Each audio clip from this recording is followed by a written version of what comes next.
Back in June, I sat right here and I told you, don't rob the bank, be the bank.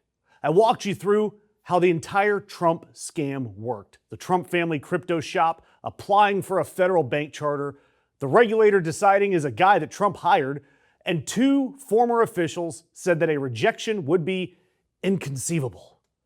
I told you that it was coming any day now. Well, today is any day. And with more details come fresh, new Trumpian horrors. So the OCC did just grant World Liberty Trust Company a conditional approval as a sort of bank. And to make all of this super transparent, what that means is you have the president's regulator approving the president's bank. And the agency that did this has defended their actions by saying, essentially, don't worry, we had career staff review everything. Oh, well then, the hostages were filling out all the paperwork themselves. Nothing to see here. And while all of that's going on, since I last spoke about this back in June, the Trump family tally has kept climbing.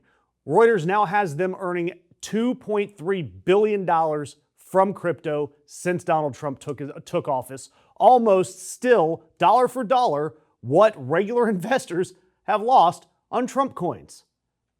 And now that money machine, the Trump money machine, has a federal charter. And sure, it's not a real bank, mind you, no loans, no checking accounts, no FDIC. It's a bank, the way a claw machine is like a toy store. The one job it has is pumping out the family's stablecoin, USDA-1. $4 billion in circulation, now with the implied, because the implication, stamp of the United States government on the side. And there are new details. And I told you these horrors would persist because who now runs this grift? Bank. A man named Zach Witkoff.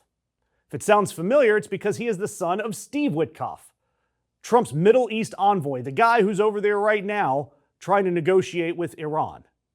It's funny. There's 8.3 billion people on this planet, 342.6 million people in the United States. But somehow, everyone associated with Donald Trump is either related to him or has known him for decades or has had a mutual friend with an island and an airplane. It doesn't matter whether it's government, business, shady stuff, the pool, swamp. It doesn't matter. Trump selects his associates from a very, very shallow swamp, pool. And for Zach Witkoff, while his dad is negotiating with the oil states, the kid is running the coin bank that the oil states is buying from. Oh, and by the way, Eric Trump, he signed a formal agreement promising that the family would be a passive investor. A Trump promising in writing to be silent about money. I'd like to see that notarized twice and stapled to a unicorn. And look, who's actually putting money here? Who is depositing money in this bank that's not a bank? The Guardian, they asked 5 experts and they got one answer from all of them. People buying connection to the president. One of their experts said it was a very efficient way to buy influence with the Trump gang, end quote. And it's already working. The UAE's national security advisor, the spy sheik, from my last video, bought in for hundreds of millions of dollars. And then those chip exports that Biden had blocked suddenly got approved.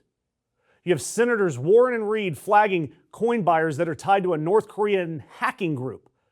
There's also a sanctioned Russian evasion tool and an Iranian crypto exchange. So just realize, folks, that Trump is running an actual war on Iran while an Iran exchange is moving his family's product. A little weird, right? And look, I do want to be fair about this. So, comments. If a Democratic president's family opened up a federally chartered favor bank approved by his own regulator, run by his friend's kid, on a scale of 0 to full aneurysm, where does Fox News' reaction to that land? And seriously though, I ask you guys all the time, what's the fix? How are we going to fix this? Laws, amendments, actual Congress doing their damn job? Tell me below because I am out of ideas. And honestly, I thought we had regulations in place to prevent this. Guess not. Now look, HuffPo, they are reporting that investors and partners of this operation have already received access, pardons, and even legal relief. Trump even has the official title at his company, co-founder emeritus. Emeritus, like a retired professor, if the professor still owned the university, appointed the dean, and graded his own donors. The fraud father in Washington has tried so many products that fail, but now with this bank, he has found one that is valuable, at least when he's still in office. It's access. Everything else, the casinos, the stakes, all of that, it's failed. But when he is holding office, selling access to him cannot fail. And now he has just made sure that all of the roadblocks to his access have been flattened. And this is exactly the type of follow the money work that your membership keeps alive. So if you can, consider becoming a member from Ring of Fire. And if not, a like or a comment, that keeps feeding the machine too. And in June, I told you the fix was in, and the fix showed up right on schedule with a federal charter.